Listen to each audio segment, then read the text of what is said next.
Welcome to Speak Out, Stand Out by Green Communications, where we're learning how to help our kids become better communicators.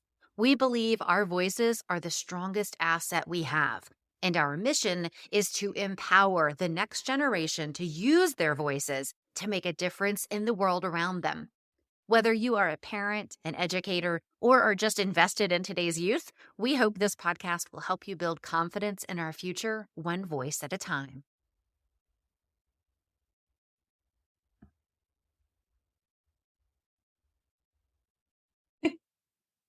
Welcome back to Speak Out, Stand Out. I'm Elizabeth Green, and today's guest is Munira Adenwalla. Munira is an occupational therapist, a homeschooling mom, and works with sensory processing and communication in kids and how this all ties together when we're tracking OT and how it applies to speech and communication is going to be a really interesting conversation. So, Munira, thanks so much for being here today. Thank you so much for having me. So, let's dive in and say, typically, we're here talking about building communication skills in our kids. When I think of occupational therapy, I think of, learning how to manipulate, hold a pencil, things like that. And what does that have to do with communications? Yes, the way I look at it is how sensory processing can help to support communication. And often we think about communication as looking and talking and listening. And I want to kind of invite you all to think about the moving part of it too, and how the vestibular system, which is your movement system, and how that is also connected to your communication system. And so in the brain, between your ears, you've got your auditory system, and you also have your vestibular system, which is responsible for movement. And those structures, they're next door neighbors. They're right next to each other, and they're always talking to each other and communicating back and forth with each other and sending messages to each other. So your vestibular system will have an impact on your auditory system, which has lots of responsibilities for communication as well. So just by working on your movement system or using movement as a support, that can have an impact on your communication system. And it's just that brain science, how that all works. And I think I love when I see that, how one thing can have an impact on something else without you even working on that something else, if that makes sense. So I think it's kind of really cool. I think it's interesting because if we see that our kids maybe have a delay in speech and they need to work with a speech therapist, that's what comes to mind, right? Where oftentimes it goes hand in hand with OT. Yeah. And often occupational therapists and speech therapists love working together, just because what we do, it really goes back and forth with each other. And oftentimes speech therapists love when kids are getting occupational therapy at the same time or first, just because it kickstarts the body and it gets helps the body to get more aware and stronger and coordinated and more stable. And that has a knock-on effect on speech. So they are in a really steadier and stronger place to then be working on speech and communication at that point. Gotcha. So how do we know if our child might benefit from occupational therapy? What are some signs that we should look for? Yeah, so some things you might see is that, for example, a child might be very slouchy with their body, or might slump over with their body, or they might be more clumsy, or they might trip and fall. Or when sitting down, they might be like leaning on you a lot, or leaning on the wall, or propping their hands down on the floor to hold themselves up a lot, because they don't have the strength or the stability to do that on their own. And on the other hand, you might see kids who are really fidgety or wiggly, or it's really hard for them to sit still, and they constantly need to be moving, because that's what kind of drives their body. And it's hard for them to sit still to do like schoolwork or concentrating work at school, or while doing speech therapy sessions, for instance. And the way I look at it is that the speech and language is sometimes like the tip of the iceberg. And the same for occupational therapy. We see so many kids for fine motor difficulties or handwriting difficulties, and that's just the tip of the iceberg. It's just what you what you see. It's the most obvious thing that you can see. But then there's all these other underlying skills that come before that. And that's what we work on building first. And I love it when I see kids sometimes and they're pacing around in circles.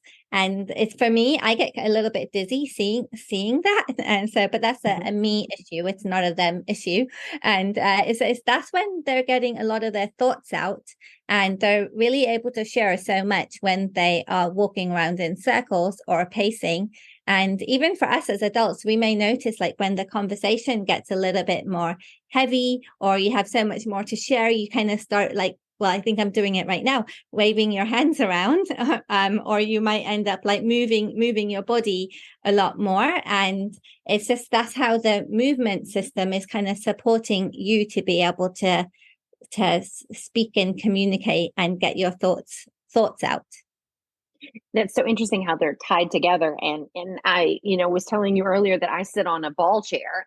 And when I go back and watch recordings, I can see whenever I start talking or get excited, like I start bouncing and moving all over the place, which is probably distracting. And I try not to do it, but I'm certainly not thinking about it. I'm thinking about what I want to say, and it's coming out more than just out of my mouth, I guess. Yeah. And it's kind of like moving your body is kind of like also moving like the thoughts out of your head, if that makes sense. So I think so, and different people need different amounts of movement to support them to be able to do that. And some people may be the kind of people that they can just kind of sit still and do that. And then there's others who sitting on a ball chair will be enough. And then there's others who need to be standing and walking to be able to get their thoughts out. And I just had this random thought, actually, of professors in university. They're often like standing in the front and like walking around while sharing what they want to share with their students as well, isn't it? Mm-hmm. So it's for a lot of grown-ups, we just do this naturally. And I think kids need to be given more opportunity to be doing that as well. And there's nothing wrong with doing that. It's just a different way. Everyone has their own different ways of processing information and getting what they need out of their head. Yeah, I am so glad you brought this up, because I can think of many instances where my kids have been talking to me and they've been pacing or turning in circles or whatever. And I have kind of stopped them and said, stop and look at me while you're speaking, because we want to teach them how to have eye contact and to look at the person they're talking to. But ultimately, I'm probably doing them a disservice by having them stop when they're trying to get their thoughts out. I should probably just let them move.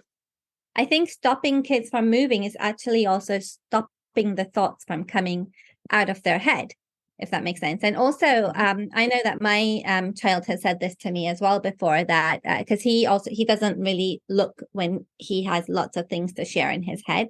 And it's because it's almost like you're looking into your mind to figure out what you're saying, and it means you're not available to be looking at somebody at that time. So it's almost I think we just as society need to be accepting of different people and their different ways of communicating and sharing their information. And sometimes the looking may not be necessary for some people some times. And I've been in conversation too where I don't know, I feel like I almost close my eyes when I'm working with some children or doing things on their body, or if I have to like think about something, but it's only I have to kind of go within to think about it and process it and then take it out. But I'm not looking in those times, if that makes sense. So sometimes I think it's just recognizing your child and what they need, and it's not wrong. It's just different.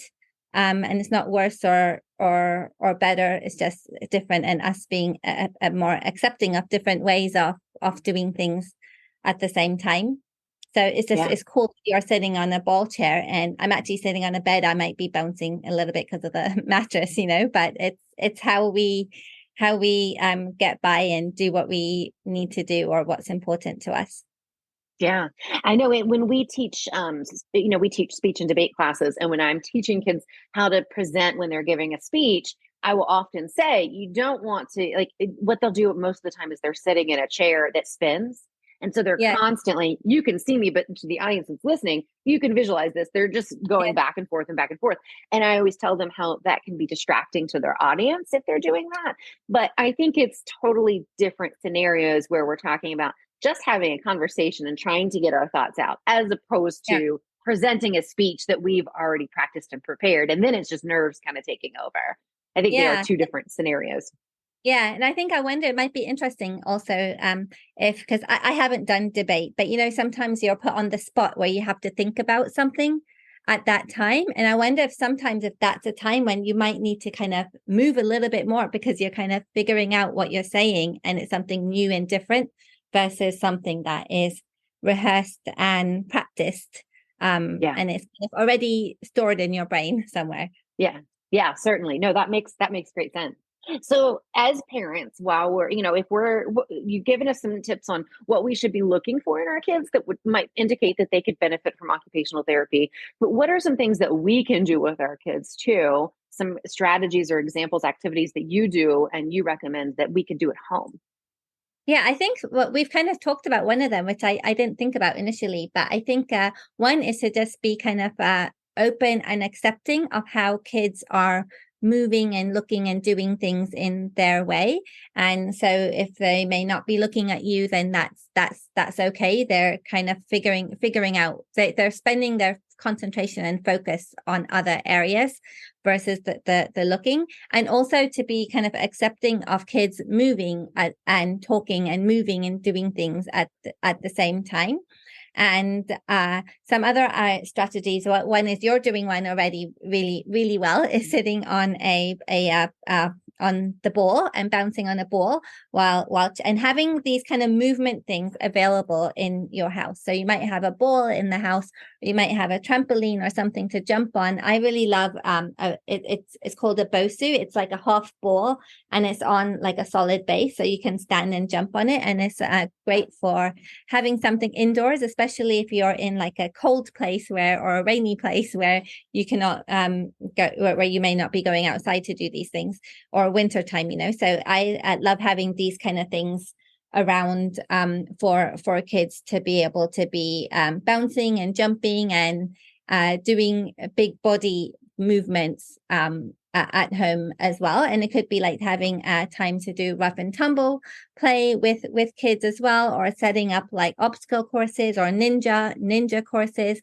whatever it is that appeals to your child, where they're crawling and climbing and moving and balancing their bodies to do different activities. And so where kids don't have to be sitting still to be talking to you. Yeah.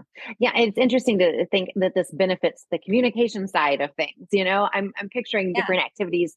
I know during the pandemic, when we were all at home for so long, we would take, I had birthday party streamers, but I think you can do it with toilet paper too, and make like tape down the hallway to make like a laser tag kind of thing. So where they had to crawl in between. And it's been a while now since we did that, but you just made me think of that for some reason. And that was so fun, but I never would have dreamed that is somehow benefiting their communication skills too. So that's so interesting. Yeah, well, also, how you have both sides of your brain, and you have like one side is more for expressive language, another side is more for receptive language. But your vestibular system is like the only system in the body where it travels up and then it goes to both sides of the brain. Whereas other systems, it goes like touch, it goes from your right hand up to like the left side of the brain. But the vestibular system, it goes to both sides of the brain. So it stimulates both sides of your brain, which is kind of maybe interesting, I think, from a language kind of communication perspective as well, that it's stimulating both like the expressive, I might be oversimplifying it, but it's stimulating both sides, expression and receptive, by doing movement kind of activities. And I think the main thing is just moving just gets things out of you in from language and words and thoughts. Yeah, that's so interesting. And when I think of, before we had this conversation, when I think of OT, I think of, I mean, my son had OT for handwriting, but otherwise I think of little kids, like even like toddlers and things like that, that need help with, being able to grip the crayon, or those types of things. Yeah. But this is really applicable to all of our kids, even our tweens, right? Yeah, because I have a program is for kids, helping kids with handwriting, but what we don't do any handwriting practice. We actually start from the bottom and work on these underlying foundational skills, and the movement part is a huge part of what we do, and we all need to move. Even adults are need to move. So it's this is applicable throughout the ages. I think the thing is, what we do is so if you think of the word occupational therapy, it's got the word occupation in it, and we're looking at whatever ages occupation is. So if you're a teenager, I might not be getting down on the floor and doing like a crawling activity maybe with a teenager, but you might be doing something different, like a ninja course or a tough mudder course, or doing something at the gym if that's what they're interested in. It's really about looking at different ages and what the child is interested in, what is their passion there, and some teenagers may be happy doing those things on the floor as well. So it just really depends on each child, and also that kids don't have to rush into not playing as well. Sometimes we think, oh, a child is 11 or 12, they're too old for this, but they actually really do enjoy doing these kinds of things as well. So we can keep them young. Yes, absolutely. I know that they're at that age where, because our kids are similar ages, where they are really trying hard to grow up, but they are still kids at the same time. And you can certainly see that come out when they have the opportunities to just Yeah. play and not feel silly because they're too old to play or whatever. Yeah. And for us to kind of get silly with them, I think they kind of like that as well. And it's kind of it's nice for us as parents to be in that state and kind of hold on to your kids a little longer. Yes, for sure. So, Dick, I just kind of want to take the conversation a little bit of a different direction for the next couple of minutes. You Yeah. focus a lot on handwriting and teaching handwriting, which I love that you said you don't practice handwriting in your course, which is so interesting to think about. But I know in my son's example, his handwriting he really has struggled with, and we finally got a diagnosis of dysgraphia. And Yeah. so would like to get your input a little bit on that. And I feel like in our situation, and the reason why I'm bringing this up is because so many people don't seem to have ever heard of dysgraphia. I hadn't. And a lot of his teachers had never heard of it. And I feel like we did him a disservice by not figuring this out sooner. So this is something I'd like to talk about for anybody who maybe is struggling with their child's handwriting, that sometimes it is not just an OT fix by practicing handwriting, correct? Oh yeah. And actually by just practicing handwriting, it really affects kids emotionally as well, because they just see how they keep thinking that they're really bad at handwriting in that sense, and it just affects them that they cannot. I think the key for any child with handwriting difficulties, I look at it in two ways. One is by starting from the top, and that's not with the handwriting practices, but what can we do to help kids to get their thoughts out in any way, using any kind of technology possible, using scribes to help them. That I think the priority is really on getting your thoughts and your ideas out, not on manually handwriting it out. And that is to preserve kids' self-esteem and confidence, and to give them the joy of wanting to create and come up with ideas, if you know what I mean. And at the same time, we want to really, for kids with dysgraphia or handwriting difficulties, we want to share with them that this is just one little thing that is hard for you. I mean, not downplaying it, but there's so many other things that you're really great at. And the reason is because if you're in school, handwriting is the thing you do the most in your day, Right. and they're kind of seeing that all the time. So we want to, and we need like the teachers and everyone to be able to point out all the amazing other things that these kids are able to do, and give them a chance to like show that, just so that it doesn't affect their self-esteem as much. So that's my top down way of looking at it from an emotional perspective and getting their thoughts out. And then in the meanwhile, we can work on all the underlying skills kids need to get to handwriting. And it usually starts with the sensory processing side, with having a stronger body awareness and having spatial awareness with your body, because handwriting, if you think about it, is just really, you have to have a lot of visual spatial awareness and motor skills to be able to do it. So we look at what you need with the whole body first. So we start with body awareness and spatial awareness,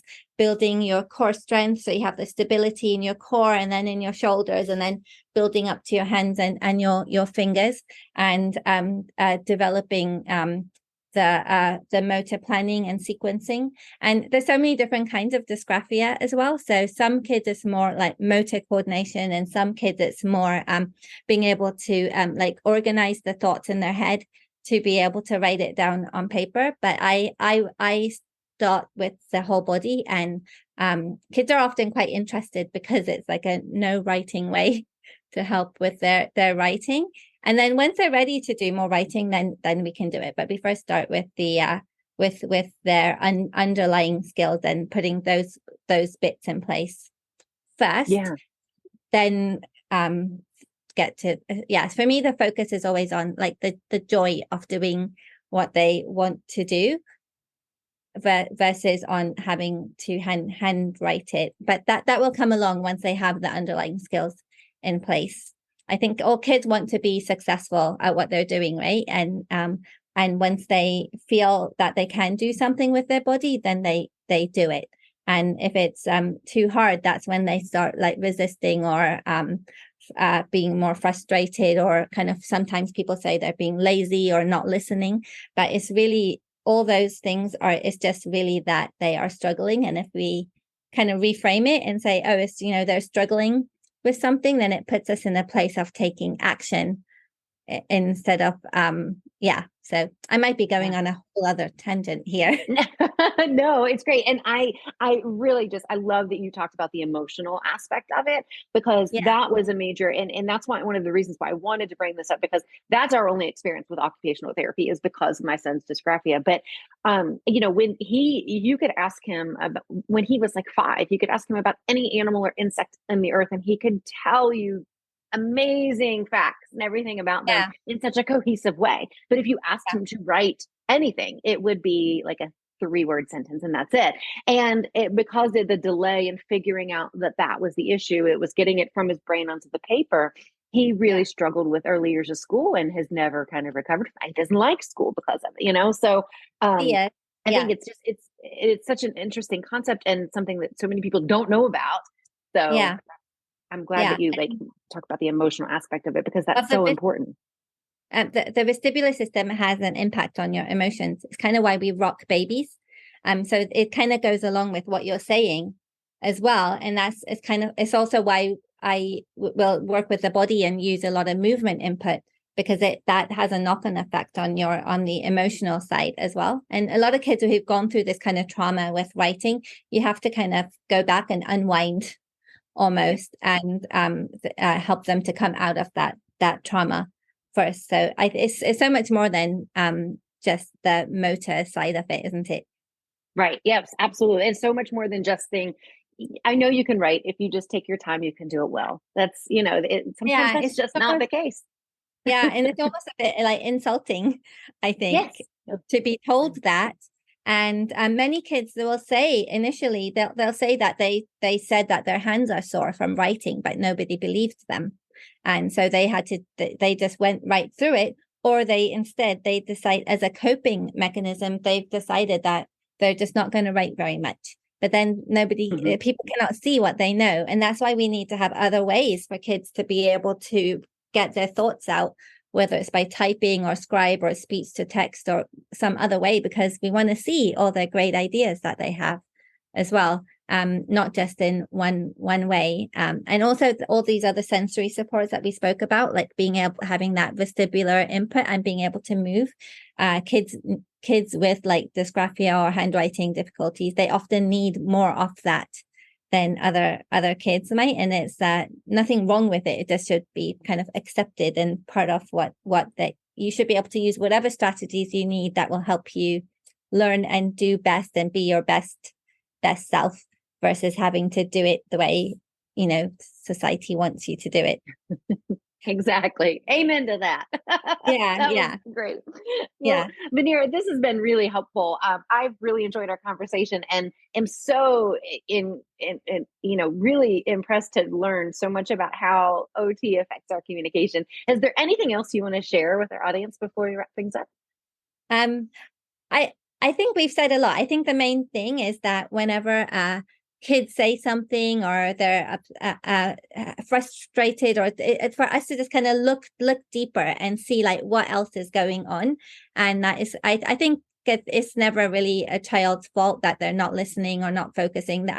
Kids are never lazy. They're never not trying hard enough. What you see of a child, I think, is them doing the very best that they can with the skills that they have, and that we need to kind of just go deeper to get to the root of whatever difficulties that they have. And that's I think that's my main thing that I like to advocate for kids, is it's kind of like what Ross Green says. Their kids do well when they can, and they're really doing the best that they can with the skills that they have, and we're there to kind of support them to get what they need to do more of what is important to them. Yeah. That's great. Well, and Munira, you have an online program. I know we talked a little bit about that, so we'll make sure we link to all of those things. But if you are interested in learning more about OT and in the program about handwriting, correct? And that's for what, like, age ranges is a good for that program that you offer. Yeah, so I have this, it's a free Beyond Pencil Growth workshop that I run it every few months. And that's where we talk about sensory processing and coordination more. And that's for, I would say, any age. And then my Foundations for Writing program is a 10 weeks parent group coaching program where we go through the underlying skills. And that's for 4 to 13 years of age. Okay. Perfect. Well, we will make sure we link to all of those things. I know people are going to be wanting to check that out. Again, really appreciate your insight and what you're advocating for. We're all here with the same purpose of building confidence in our kids and their communication skills, whether it be handwriting, speaking, any of those things. So thank you for all you do. Yeah, thank you so much for having me. If you are looking for more ways to build communication skills in your kids, grab our free mini lesson on how to craft a polished and professional speech out of thin air, along with 52 fun prompts so your kids can practice every single week. You can find that along with info about our upcoming public speaking and debate courses for kids at greencommunicationsedu.com.